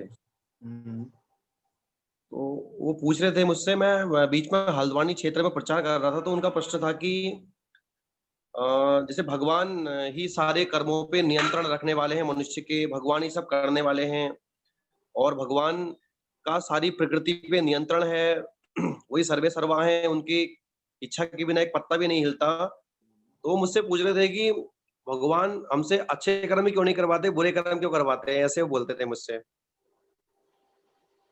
भगवान अच्छे कर्म बुरे कर्म नहीं करवाते हैं। भगवान ने हमें सब चीज में तो परतंत्रता है, सब चीज भगवान कंट्रोल करते हैं, लेकिन एक चीज भगवान जो है उन्होंने जो है वो अपना इंडिपेंडेंस दे रखी है हमें, इच्छा शक्ति की। और इच्छा शक्ति जैसी हम इच्छा करते हैं वैसे भगवान हमारी इच्छा की प्रबलता को देख के उसका फल देते हैं। जैसे एक छोटा बच्चा है, जी एक छोटा बच्चा जो है वो इच्छा करता है कि मैं पंखा चल रहा है उसमें उंगली डालूं, तो पिता तो मना करता है कि ऐसा नहीं करो, लेकिन बच्चा कहता नहीं नहीं करना ही करना है मैंने। तो आखिरकार पिता अनुमति दे देता है और बच्चा उंगली डालता है। पिता इच्छा नहीं करता है कि वो डाले, लेकिन बच्चा जिद कर रहा है और पिता का स्नेह बच्चे के साथ है, इसलिए पिता उसको जो है छोड़ देता है, रिलैक्स कर देता है। इसी प्रकार से भगवान हमसे बड़ा प्रेम करते हैं और प्रेम करने के कारण भगवान अपने शास्त्र, अपने साधु, अपने भक्तजनों के माध्यम से हमें सही मार्गदर्शन बताते हैं, ऐसे चलो।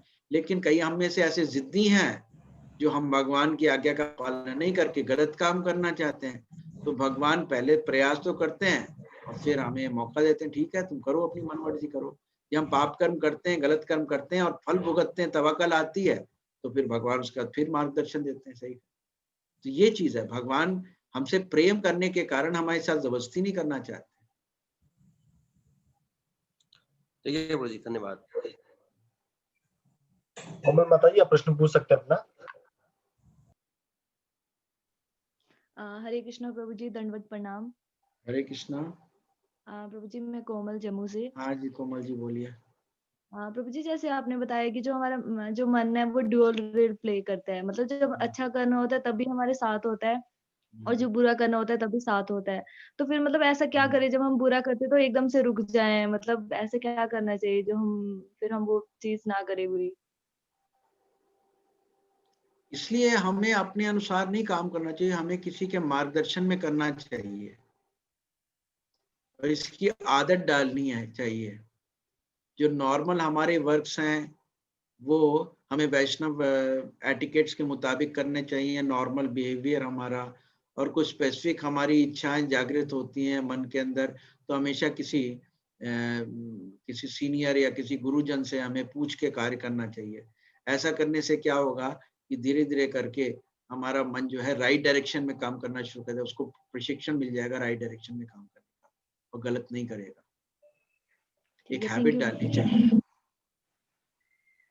जब तक हम अपने मन को शेयर नहीं करेंगे गुरुजनों से, जब तक हम उनकी आज्ञा के अनुसार नहीं चलेंगे, काउंसलिंग में नहीं चलेंगे, तब तक स्वाभाविक है ये मन जो है दूषित होने के कारण गलत डायरेक्शन में चला जाएगा।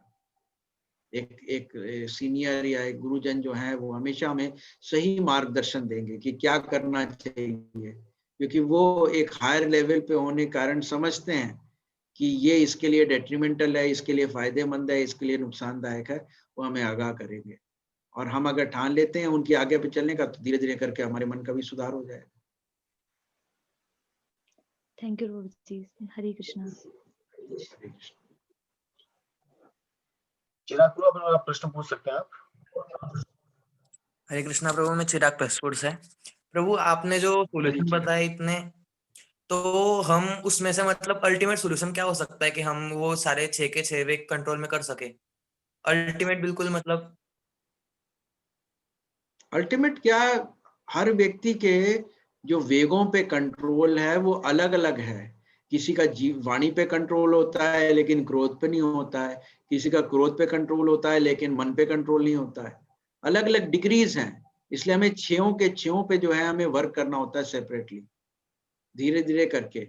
और दूसरी चीज, अगर हम गुरु कृपा प्राप्त कर लें तो ऑटोमेटिकली सब कंट्रोल में आ जाएंगे। ये दिया हुआ है मैं एनओडी में, या वो अपना नेक्टर ऑफ इंस्ट्रक्शन में दिया है उपदेशामृत में, कि ये कंट्रोल करना कठिन है, लेकिन जो गुरु की शरणागति में रहता है, वैष्णव की कृपा प्राप्त कर लेता है, वो अपने आप ही कंट्रोल कर लेता है, ऑटोमेटिकली हो जाता है।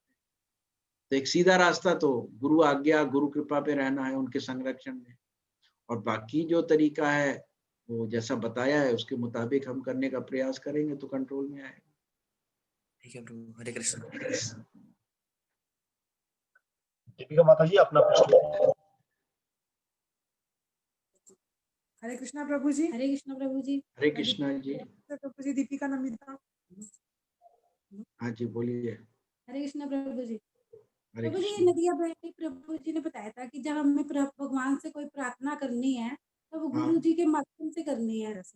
हाँ। तो प्रभु जी किस तरह से करनी है ये नहीं हमें समझ आया, पर किस तरीके से करनी है? चाहिए।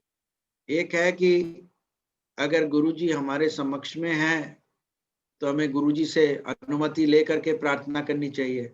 अगर गुरुजी हमारे समक्ष नहीं है तो उनका प्रणामी मंत्र बोल करके और फिर भगवान से प्रार्थना करनी चाहिए। ठीक है।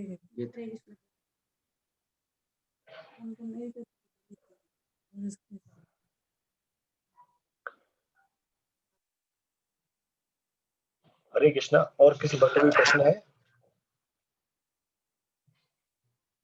नहीं है पुरुषोत्तम को प्रश्न।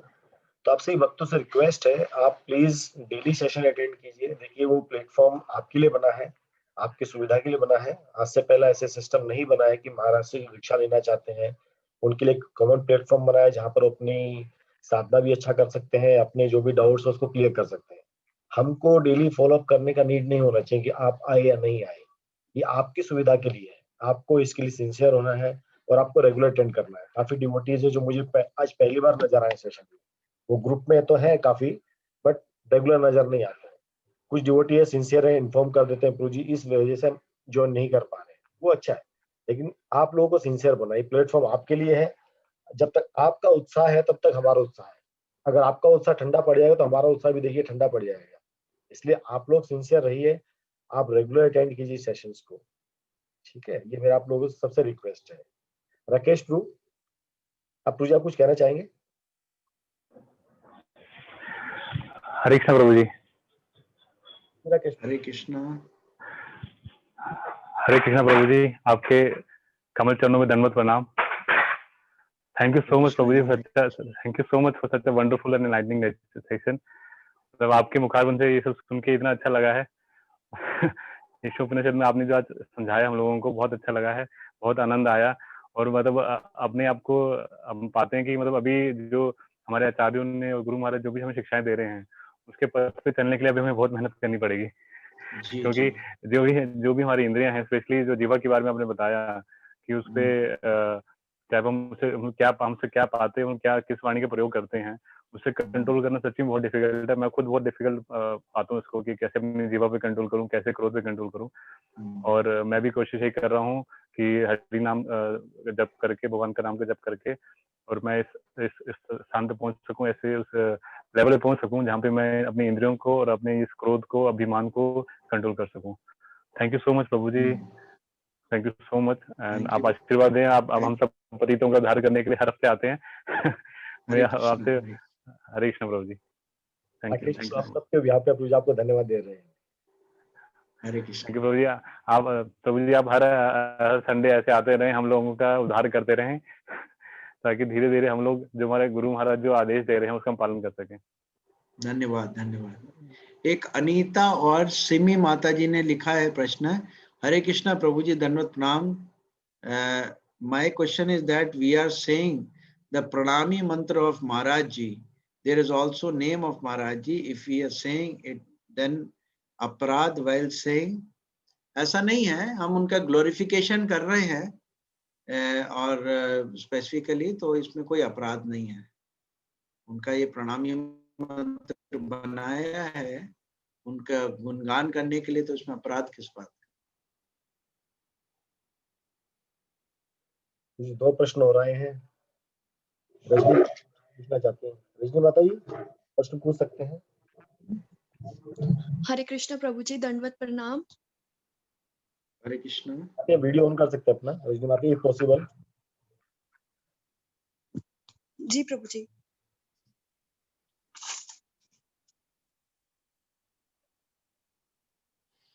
हेलो जी माता जी। हरे कृष्णा। हरे कृष्ण प्रभु जी, दंडवत प्रणाम। दंडवत जी, बोलिए। प्रभु जी, मैं रजनी गोलकोट से। हाँ जी, हरे कृष्णा जी। हरे कृष्णा प्रभु जी। प्रभु जी, मेरे को आपको सॉरी बोलना है पहले तो कि हम लोग क्लास यहाँ पे डेली अटेंड नहीं कर पाते, कुछ टाइमिंग की प्रॉब्लम और कुछ जॉब के कारण। अच्छा।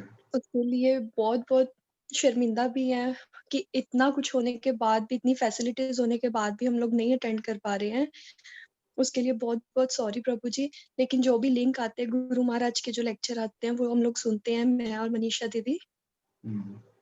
लेकिन प्रभु जी, लेकिन समझ नहीं आ रहा है कि भक्ति में वृद्धि कैसे करें। बहुत सारी रुकावटें हैं अभी भी, इतना कुछ करने के बाद भी 16 माला का जप, सब कुछ बहुत हार्ड हो जाता है कई बार।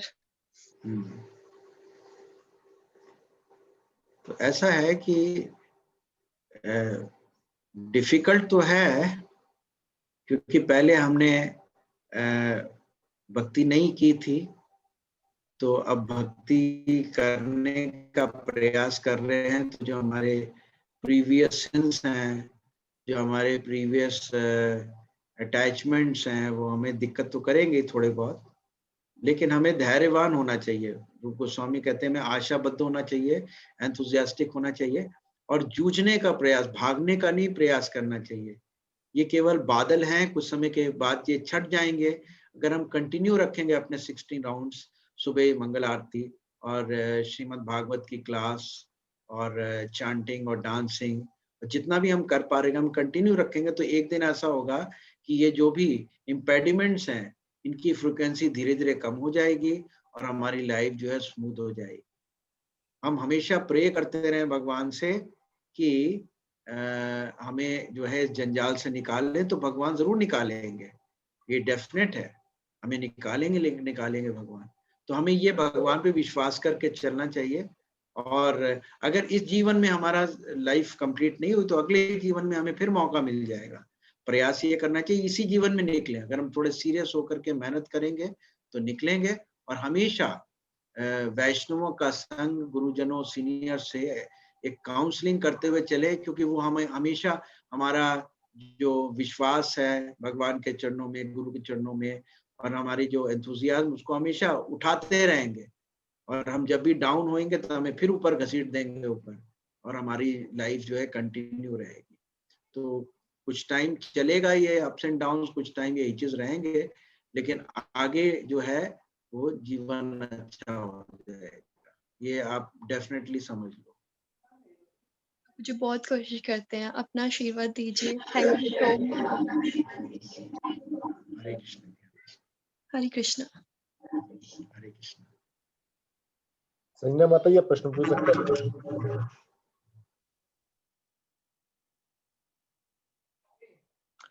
संजना माता जी प्रश्न पूछ सकते हैं अपना।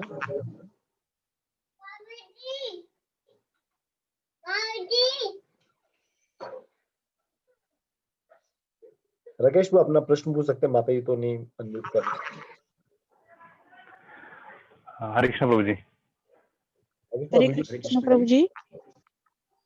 हरे कृष्णा। राकेश को प्रश्न पूछने दीजिए। ठीक है माता जी, आप पूछिए। हरे कृष्ण प्रभु जी। हरे कृष्ण जी। हाँ जी, मैं बहुत शर्मिंदा हूँ क्योंकि 1 महीने से मैं अटेंड नहीं कर पा रही हूँ क्लास, क्योंकि मेरे को डिस्क प्रॉब्लम है। तो उस वजह से प्रभु जी मैं आपसे माफी चाहती हूँ, और वो लेक्चर होते हैं उनको तो सुन लेती हूँ। तो डिस्क प्रॉब्लम की वजह से मैं दवाई इंजेक्शन वगैरह ले रही हूँ, पर मेरी बड़ी इच्छा है कि मैंने दीक्षा भी लेनी है और आपकी मतलब जुड़ना भी है। तो आज मैं धूप में बैठी हूँ तो आपसे जुड़ी हूँ, कान्हा जी की बड़ी कृपा है, और नहीं जुड़ने का मैं बार-बार आपसे सॉरी मांग रही हूँ कि मेरे मतलब शरीर की वजह से मैं नहीं जुड़ पा रही हूँ प्रभु जी। अच्छा जी। हाँ जी, और कोई कल नहीं, से जाओ तो भी, आप जप करते रहिए महामंत्र का। हाँ जी, वो तो 16 माला प्रभु जी रोज करते हैं, क्योंकि 2-3 साल हो गए उनको, 2017 से कर रही हूँ। वो तो 16 माला और जो मतलब नियम होते हैं 4 नियम, वो तो कर रही हूँ पूरा ना। ठीक है जी। हाँ जी, और प्रभु जी दीक्षा की है ज्यादा, ये कि दीक्षा कब तक मिलेगी? दीक्षा देखिए, जब महाराज जी देंगे, अभी तो कोविड चल रहा है, हाँ जब जी। दीक्षा देंगे तब देखा जाएगा उस टाइम। हाँ आप जी अपने प्रभु। लेवल पे पूरा प्रयास करते रहिए। ठीक है प्रभु जी, ठीक है। हरे कृष्ण प्रभु जी, धन्यवाद आपका बहुत-बहुत। हरे कृष्ण। एक प्रीति छाबड़ा जी ने प्रश्न किया है, प्रभु जी, is it mandatory to count the number of rounds? Most of times when we do chanting, we forget to count the number of rounds. We feel so much love in chanting that number stands secondary. Then it is aparadh. Also, I have heard many lectures from Premanandji Maharaj from Vrindavan. He has focused on chanting Radhe Shyam. Is it something wrong? ऐसा है कि chanting count जरूर करना होता है। हमारे आचार्यों ने ऐसा कहा है, संख्या पूर्वक नाम गान निशिभी। संख्या पूर्वक हमें जब करना होता है, तो इससे हमारी प्रोग्रेस भी पता चलती है, और हमारा एक फिक्स्ड गोल भी बना रहता है कि हमें इतनी करनी है। एक दृढ़ व्रत रहते हैं हम, इसलिए हमेशा काउंट करना चाहिए। और राउंड कंप्लीट करने के बाद एक सेकेंडरी जो काउंटिंग माला होती है वो भी लगाई जाती है, तो उसमें 1 2 3 4 16 तक जो होता है, या 20 तक जो होता है, वो जरूर करना चाहिए, ये बहुत जरूरी है। और दूसरा पॉइंट ये है कि आपने प्रेमन जी महाराज का वृंदावन में लेक्चर सुना, उसमें कहा हमें राधे श्याम बोलना चाहिए। तो राधे श्याम जो है, ये हरे कृष्ण जो है, हरा राधा रानी को संबोधित करता है, और जब हम राधा रानी की ओर, हरा जो है भगवान की आलादनी शक्ति है, और जब हम राधा रानी के माध्यम से हम कृष्ण भगवान को संबोधित करते हैं, तो राधे जैसे राधा वो, और जब हम राधा के माध्यम से श्याम को वो करेंगे तो राधे हो जाता है। इसी प्रकार से हरा राधा रानी का नाम है, और जब हम कृष्ण को संबोधित करते हैं राधा रानी के माध्यम से, तो राधे हरे हो जाता है, और कृष्ण जो है वो श्याम है। तो राधे श्याम और हरे कृष्ण एक ही चीज है। हम हरे कृष्ण कृष्ण कृष्ण हरे हरे, हरे राम राम राम हरे हरे जो कर रहे हैं, वो यही है, राधे श्याम श्याम श्याम राधे राधे, राधे कृष्ण कृष्ण कृष्ण राधे राधे, सेम चीज है, कोई अंतर नहीं है उसमें। तो चाहे आप इस्कॉन के माध्यम से आप करें, या प्रेमानंद जी महाराज जो बोल रहे हैं वही सेम चीज आप कर रहे हैं, तो दोनों में सामंजस्यता है, ऐसी कोई दिक्कत नहीं। राकेश तू आप प्रश्न पूछ सकते हैं। हरे कृष्णा प्रभु जी। हरे कृष्ण ये ऑन कर सकता है अपना अगर पॉसिबल हो तो। जी प्रभु जी मेरा आपसे इस पे एडवाइस चाहिए थी। जैसे प्रभु जैसे मॉर्निंग में गुरु महाराज का लेक्चर होता है, उसके बाद फिर जो हमारा मॉर्निंग क्लास होती है, जो सेशन होता है, तो प्रभु जी जो 16 माला करनी होती है, कोशिश मैं ये करता हूँ सुबह ब्रह्म मुहूर्त में माला कर लूँ, 16 माला कर लूँ, तो उससे मुझे डिफिकल्ट हो जाता है। कैसे करें? ऊपर उससे पहले मंगल आरती भी होती है। मंगल आरती से और जल्दी उठ जाएं आप प्रभु जी। अभी मैंने सुबह कोशिश करता हूँ 3 बजे उठने की, 3 बजे उठता हूँ मैं नॉर्मली, तो कुछ माला मैं पहले भी कर लेता हूँ, उससे पहले मतलब स्नान वान करने के बाद कुछ माला पहले भी कर लेता हूँ, मंगल आरती से पहले भी कर लेता हूँ। बट उसके बाद फिर जैसे कि अभी जैसे गुरु महाराज का लेक्चर इतना रेगुलर नहीं हो पा रहा है, तो फिर तो माला पूरी हो जाती है मेरी। बट अगर जैसे गुरु महाराज का लेक्चर भी होता है, फिर भी क्लास सेशन होता है, उसके बाद जैसे थोड़ा बहुत एडजस्टमेंट करना पड़ेगा उसमें। देखिए थोड़ा बहुत एडजस्टमेंट करना होगा, इसमें कोई दिक्कत नहीं है। अगर आपकी 10-12 माला सुबह होती हैं, फिर 3-4 माला बाद में कर लें, कोई ऐसे कोई दिक्कत नहीं है। मेन चीज है ब्रह्म मुहूर्त में कृष्ण के ऊपर ध्यान करना। गुरु महाराज को जो है आप लेक्चर सुन रहे हैं उनका, तो वो भी कृष्ण कथा ही हो रही है, कृष्ण पे ध्यान केंद्रित करने का ही प्रयास किया जा रहा है। दोनों चीज सेम है, ऐसी कोई दिक्कत नहीं। कई बार हमारी प्रीचिंग बड़ी हेक्टिक होती है, सुबह निकलना होता है तो पूरे दिन भर राउंड्स नहीं होते हैं, रात में जाके करने पड़ते हैं, तो उसमें कोई हानि नहीं है। क्योंकि अगर हम सुबह सोते रहें, कोई काम नहीं करें भक्ति से रिलेटेड, और फिर माला हमारी नहीं हो रही है, तो वो गड़बड़ है। लेकिन अगर हम सुबह इंगेज हैं कृष्ण की सेवा में, तो उसमें कोई समस्या नहीं है। प्रेफरेबली आइडियली सुबह ब्रह्म मुहूर्त में ही कंप्लीट करनी चाहिए माला। लेकिन इनकेस कोई कारण है कि हम कथा में लगे हैं या कोई सेवा में लगे हैं, जो पुजारी लोग हैं, वो तो उनको तो कभी टाइम ही नहीं मिलता उनको ब्रह्म मुहूर्त में सेवा करने का, जप करने का, तो ऐसा थोड़ी ना उनकी भक्ति डाउन हो जाएगी। मेन चीज है कि कृष्ण का चिंतन चाहे माला के माध्यम से कीजिए, चाहे डेटी वर्शिप के माध्यम से कीजिए, चाहे कृष्ण कथा सुनने के माध्यम से कीजिए, कृष्ण चिंतन होना चाहिए। बाकी प्रभुपाद ने मैंडेटरी 16 राउंड रखी है, वो तो करनी है, दिन रात 24 घंटे में करनी है। प्रभु जी मंगल आरती क्या 4:30 से पहले भी कर सकते हैं? नहीं, 4:30 का टाइम प्रभुपाद ने बताया मंगल आरती। जैसे प्रभु जी अभी जैसे हम लोग घर पे करते हैं मंगल आरती, पर जैसे गुरु महाराज जी कहते हैं, तो हम कोशिश ये करें कि जैसे अभी टेम्पल जाके मंगल आरती अटेंड करें। बट अभी जैसे हम घर पे करते हैं, तो हमें ये है कि अब ऐसे नहीं कि ऐसे तो मंगल आरती घर पे कर रहे हैं वजह, तो 4:30 पे कीजिए।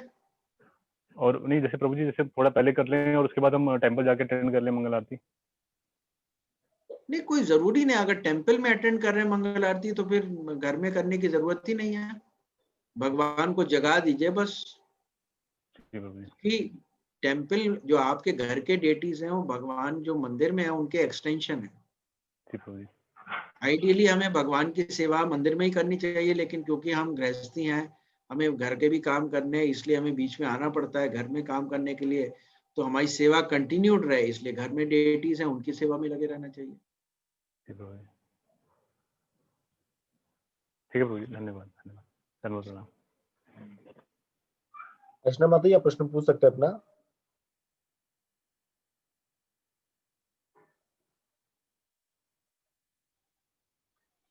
हरे कृष्ण प्रभु जी धन्यवाद।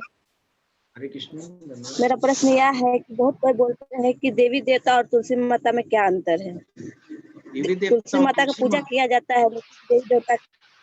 तुलसी माता जो हैं वो भगवान के धाम से आई हुई देवी हैं, भगवान के धाम से आई हुई देवी हैं तुलसी माता। उनको वृक्ष रूप मिला हुआ है। और देवी देवता जो है इसी भौतिक संसार के हैं, जिनको भगवान ने शक्ति प्रदान की है कार्य करने की।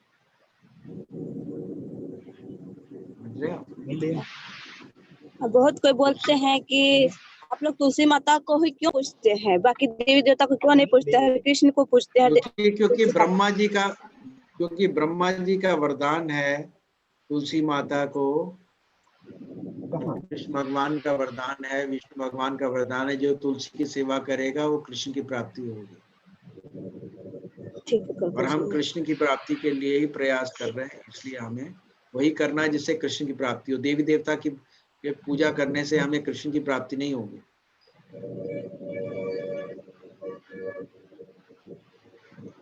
ये माता जी अपना ठीक प्रश्न है आप प्रभु जी। हरे हरे कृष्ण।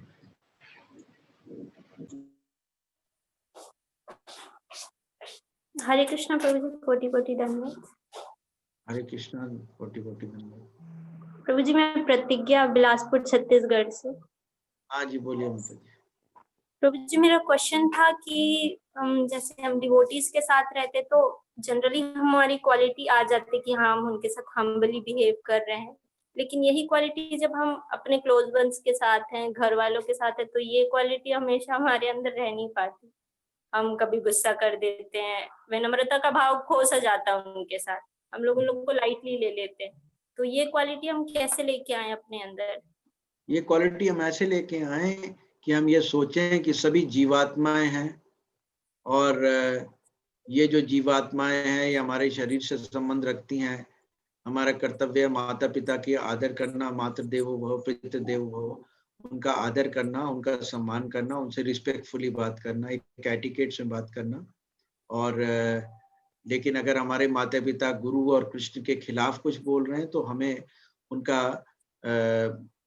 प्रतिवाद करना चाहिए, लेकिन हमें ऊंची आवाज में या बुरे तरीके से नहीं बात करनी चाहिए। या तो हम उस स्थान को छोड़ दें या फिर अपने तर्कों से उनको चुप कराने का प्रयास करें।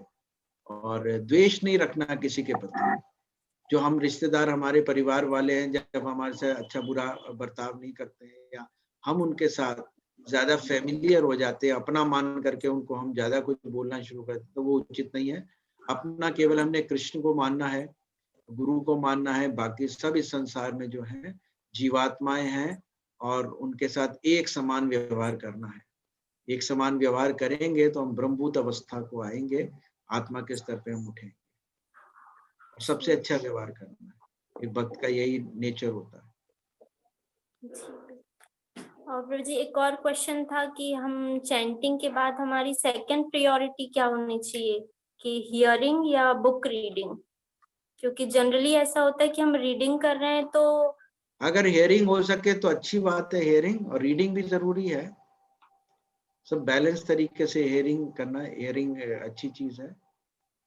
हियरिंग से हम ज्यादा समझेंगे, लेकिन साथ में रीडिंग भी जरूरी है। जी जैसे प्रभु जी की हम लोग के पास अगर टाइम लिमिट है कि हम रीडिंग या हियरिंग ही कर सकते हैं, तो दोनों में से हमको फर्स्ट चॉइस कौन सी रखनी चाहिए? हियरिंग ज्यादा इम्पोर्टेंट है। हियरिंग जी प्रभु जी, ठीक है, थैंक यू, कोटि धन्यवाद। हरे कृष्णा। प्रतिमा माता जी प्रश्न पूछ सकते हैं, ये आज के लिए आखिरी प्रश्न रहेगा। श्री कृष्णा प्रभु जी, दंडवत प्रणाम। मैं यही पूछना चाहती हूँ, जो तुलसी जी का बात चला है ना प्रभु जी, तो तुलसी जी को हमने सिंदूर लगाकर पूजा कर सकते हैं? कई लोग कहते हैं कि तुलसी को सिंदूर नहीं लगाना चाहिए, तुलसी विधवा होती है, तो फिर तुलसी विवाह क्यों होता है? तुलसी विधवा नहीं होती हैं, ये सब हम अपने लौकिक दृष्टिकोण से देख रहे हैं। तुलसी जी को सिंदूर अर्पण किया जा सकता है, ऐसी बात नहीं है।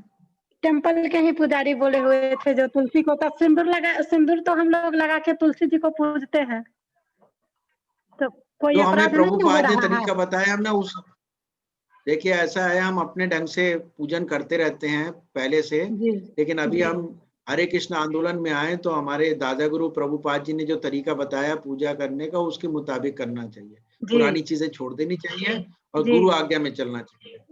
तो प्रभुपाद ने सिंदूर के लिए बोला नहीं है। प्रभुपाद ने कहा है तुलसी माता को हम दीपक अर्पण कर सकते हैं, तुलसी माता को फूल अर्पण कर सकते हैं, अगरबत्ती को अर्पित कर सकते हैं, और यही अर्पित करें, और जल अर्पित कर सकते हैं। बस ये चीजें अर्पित करके हम सेवा करें। अच्छा,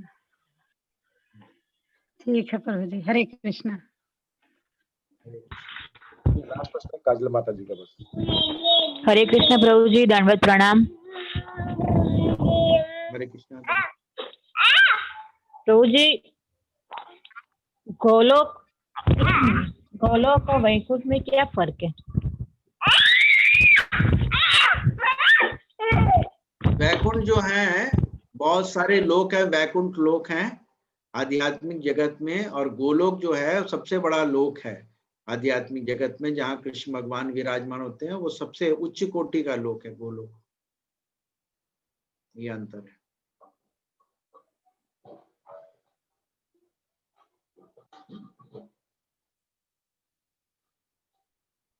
ठीक है जी, धन्यवाद, थैंक यू वेरी मच। मेरी तरफ से आपको कोटि कोटि धन्यवाद हमारा मार्गदर्शन करने के लिए। सबसे मुझे भी सीखने का अच्छा मौका मिलता है। हरे कृष्णा। हम सभी प्रभु जी को धन्यवाद देंगे। आप अपने आप को अनम्यूट कर सकते हो, प्रभु जी का 3 बार हरि बोल बोलकर धन्यवाद करेंगे।